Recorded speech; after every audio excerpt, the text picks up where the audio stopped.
If we're looking at a situation of a weak acid we're going to titrate with a strong base, initially the container that we're looking at only has weak acid in it. And we talked about how we're representing that with just HA particles. Because it's a weak acid, most of the acid stays together and does not ionize.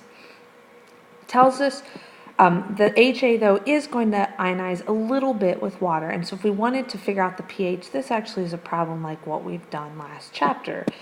We know that the initial concentration of HA is 0.1 molar. You can see that below the picture. We have plenty of water. And when we first put the acid into water, we have none of the conjugate base. And there is hydronium there from the autoionization of water, but it's small enough that we're going to call it 0. It's going to pale in comparison to the hydrogen that's being contributed by the acid. So we want to know how much of the acid ionizes. So we're going to use an ice table to figure that out.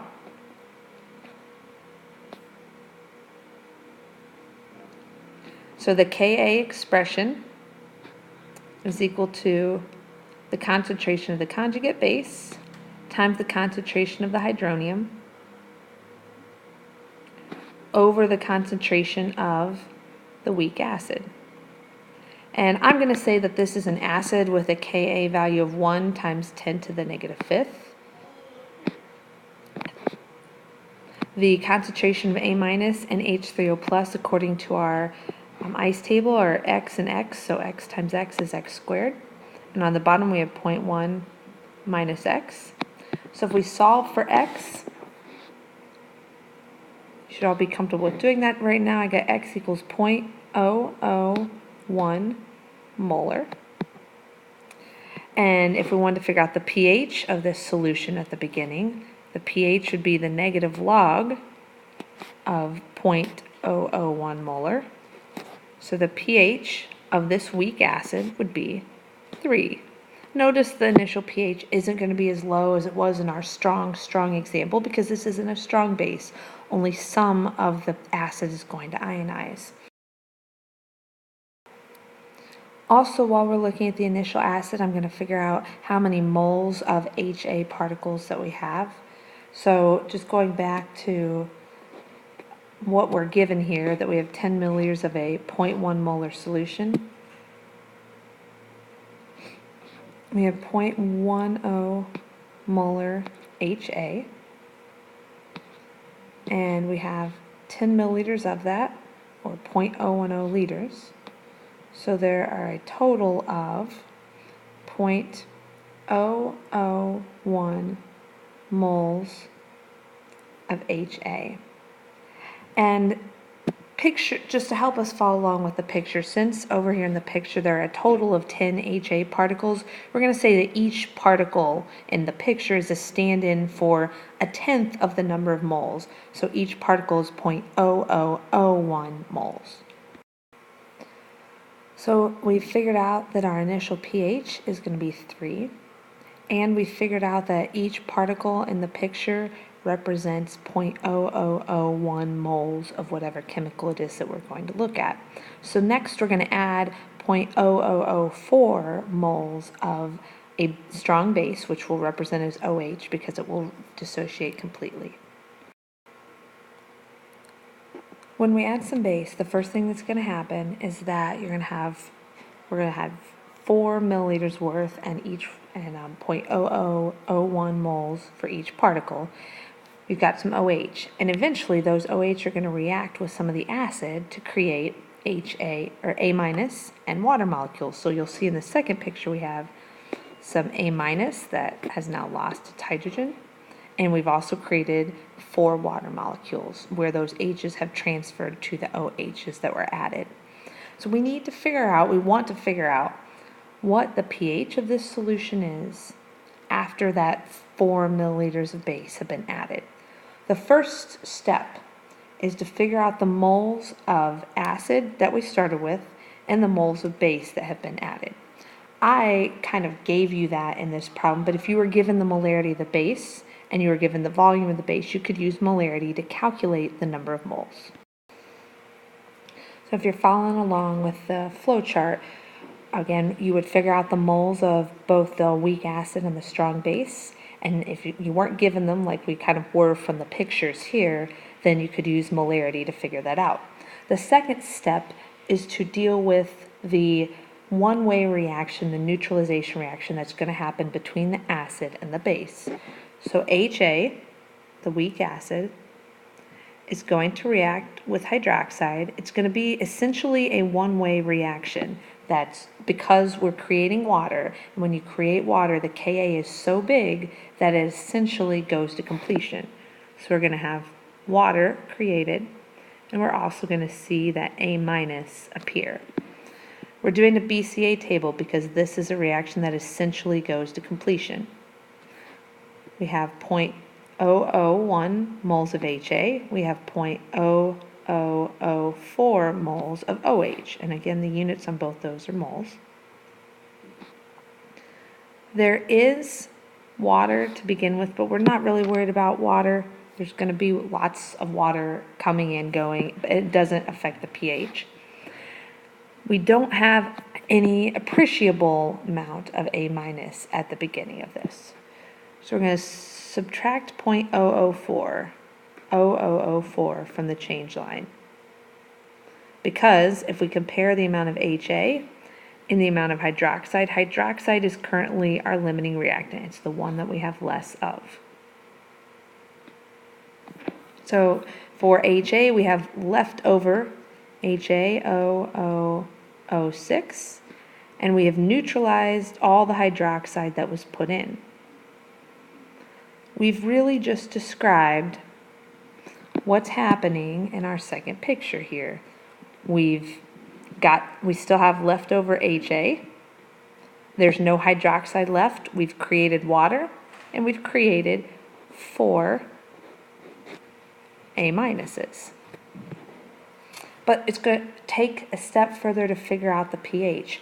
Because we have a weak acid and we have its conjugate acid, and we've messed with the system, we've thrown it off from equilibrium, it's going to try to return to equilibrium. That's Le Chatelier's principle. When you add a stress to a system, the system will then adjust to try and return to equilibrium. Again, this equation, not going to go back to equilibrium. It's got a huge Ka, but happening simultaneously in the water, you've got this balance between weak acid and conjugate base that has to always be maintained. Ka always has to be met. It's a constant. In preparation for using an ice table to see how the system is going to reestablish equilibrium, we need to get concentrations. We had moles for the one-way 100% completion reaction. Now we need concentrations so we can have molarities to use with the ice table. So the species that we have left or present after the neutralization reaction are the acid. They're 0.0006 moles, and the total volume is 14 milliliters or 0.014 liters. And we also have the conjugate base present, and we have 0.0004 moles of that, but the volume of the whole container is still 0.014 liters or 14 milliliters. I'm going to calculate those two concentrations. Once I have the concentration of the acid and its conjugate base, then I'm going to consider in step 4 that equilibrium that's going to be reestablished between those two species. So a weak acid in the presence of water is always in equilibrium with its conjugate base and hydronium.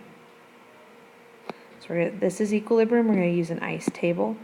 And this is where I made the mistake earlier. I forgot about the fact that initially we have a concentration for both the acid and for its conjugate base because they were both involved up above. Now there is hydronium present, but right now it's a very, very small amount because this is a weak acid and so it hasn't ionized yet. So I'm going to put 0 there because the only hydronium present is from the auto-ionization of water, and that's relatively small. So we're going to do minus y plus y plus y. I'm guessing at this step that the biggest source of error is going to be forgetting, like I did, that there's more than one species present before equilibrium is reestablished. So we now know the concentrations at equilibrium in terms of Y. Also, we know the Ka value. It was on the previous page. So I'm going to move to a new slide so that we have room. I'm going to use the Ka value, 1 times 10 to the negative fifth, and these equilibrium concentrations in terms of Y to figure out what Y is. So what you see here is I've written the Ka expression for the weak acid, the conjugate base times hydronium concentration all over the concentration of the acid. So I put in the Ka value 1 times 10 to the negative fifth, and I've put in all the concentrations that we figured out from our ICE table. And pretty much always you're going to be able to neglect the plus Y and minus Y parts because it's going to be small in comparison to the original concentration of the acid and the conjugate base. So that means that this becomes the Ka is equal to 0.0286 Y divided by 0.0429. And if you solve for Y, you'll get 0.000015 molar. If you think back to what Y was, Y is the concentration of hydronium that is present at equilibrium. Another thing that I'll probably do a lot with this equation, just kind of save ourselves a little time. We're usually going to be interested in figuring out the hydronium concentration.